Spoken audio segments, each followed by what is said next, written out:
Saudara, orang ketiga yang saya kagumi di Indonesia. Saya terus menyampaikan tetap kita harus hati-hati, kita harus tetap waspada. Karena ke depan kompetisi global itu semakin kompleks. Saya minta Menteri Keuangan, saya minta semua Menko, saya minta semua Menteri telusuri lagi alokasi APBN. Setelah Pak Jokowi, Pak Prabowo. Yang ketiga ini Kang Deddy Mulyadi. Saya sebagai warga Jawa Barat, tinggal di Bogor, jadi pengusaha, ya, bangun mall, yang juga sekarang ini sedang akan investasi juga di Jawa Barat, di daerah Subang. Saya bisa katakan satu hal, Kang Deddy ini orang yang punya pendekatan sangat holistik, sangat mendasar. Saya mempelajari ilmu holistik, saudara. Holistik itu adalah the whole. Tidak bicara tentang satu bagian.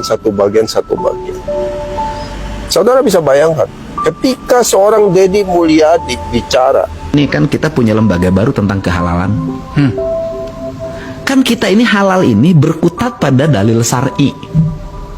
Yang diharamkan menurut kaidah Islam, ada unsur babinya, ada unsur binatang yang dilarang, anjing segala macam kan gitu loh. Pertanyaan saya adalah,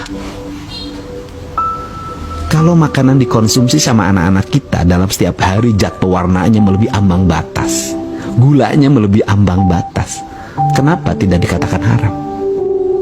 Itu keluar dari pengalaman hidupnya dan dari dalam jiwanya. Dia sangat mengetahui kebutuhan masyarakat.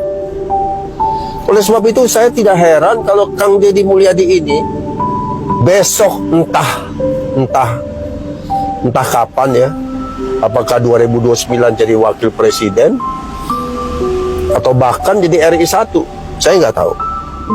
Tapi saya yakin seorang Kang Deddy Mulyadi ketika dia konsisten bicara dan perbuatan sama, dia akan jadi pemimpin besar nasional. Orang lain datang dari negara lain ke sini, tiap hari membanggakan leluhurnya, tiap hari bercerita keunggulan leluhurnya, tiap hari kita harus mendengarkan riwayat-riwayat leluhurnya. Setelah itu kita bermahabbah pada mereka, menghormati mereka, mendewa-dewakan mereka, dan kita menganggap diri kita lebih rendah dari mereka. Dan tak terasa domba kita kirim, uang kita kirim untuk mendapatkan air putih agar kita usahanya lancar. Kita keluarkan uang demi mereka, dan kita semakin direndahkan martabatnya sebagai suku dan sebagai bangsa, padahal mereka makan setiap hari dari kita. The greatest leader bukan hanya sekadar leader, saudara. Karena saya melihat bahwa Kang Deddy paham masalah bangsa ini terkait dengan kesehatan. Dia sangat mendasar sekali. Memang benar kalau bicara tentang kesehatan, nggak bicara obat, tapi bagaimana memberikan pemahaman kepada masyarakat.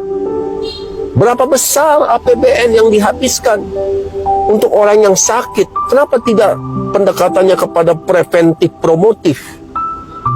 Ketika berbicara tentang ekonomi, dia berbicara tentang hakikat yang paling dasar, yaitu makanan bergizi, pendidikan, lingkungan hidup. Jadi saya bisa katakan, saudara, orang ini akan menjadi seorang yang luar biasa. Ya, saya sangat bangga sekali dengan Kang Deddy Mulyadi, dan saya percaya, sangat percaya, ya, kalau orang mungkin menjuluki dia, wah ini YouTuber, hanya YouTuber, ya, hanya pintar ngomong. Tidak, saya bisa melihat orang ini tindakan dan perbuatannya sejalan. Dia adalah gambaran gabungan Jokowi dan Prabowo. Hanya memang terkait dengan suku, dia adalah orang Sunda. Dan saya beritahu saudara, suku Sunda adalah suku terbesar di Indonesia. Kalau kita bicara kapasitas Jawa Barat saja ya saudara, ada 50 juta penduduknya. Menang di Jawa Barat itu sudah menjadi kata kunci kemenangan di dalam politik. Saya salut Kang Deddy terus berjuang, menyuarakan suara kebenaran, lakukan tindakan secara konsisten, perbuatan dan perkataan sejalan.